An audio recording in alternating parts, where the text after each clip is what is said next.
joining us to talk a little college basketball. Hello, Sean. Just a reminder to hit like and subscribe, and also the bell if you want to be notified every time we post a new video. Let's move on to the number one team in the country. Baylor is -6 at Texas. The total is 127.5. It's not a big number, but it's a considerable number. Who do we like in this one? You got to go back to November 8th for the Baylor Bears lone loss, 67-64 on neutral court to Washington. 20 straight wins for these guys. Man, how do you not take Baylor? I mean, I know they're number one, and Craig had some great points just where he's doing his future bet where the number is, but these guys are as good as anybody right now. I mean, I'm going back looking at some of these lines, like 6.5. It's tough. You're laying on the road to Texas. You've already beat them by 15. Shut them down. They gave up 44 points in that game. I just can't. Again, they've just been. You got your San Diego States. Gonzaga's been rolling. Baylor.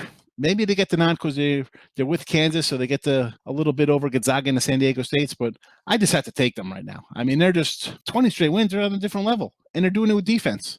So again, we're looking at a 6.5 Texas, a young team. Where they're going, I don't think they're bubble material here.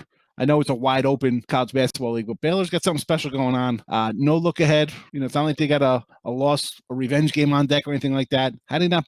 They play good defense, and they're just methodical. I mean, it's 6.5. The last couple games, they would have covered all this number. So I'm going to lay it. Could be a square play because they are the number one team. And, usually coming out, we've had some hiccups this year with the number one teams. We've seen a number of them go down, but 20 straight. I just like the way these guys are playing. I mean, I like the day-in future for what Craig was saying on them, but I don't know. Baylor's been tough all year, and I just like the defense. Right. Sometimes, we saw with Texas Tech's team last year. Defense gets you out of nowhere, and here you go on a run. And these guys are definitely on a run for sure. I mean, I'd like to see them lose a game or two before the tournament starts, because all of a sudden you're winning they got 7-8 games left in regular season. What are you going to go in there on a 30-game win streak?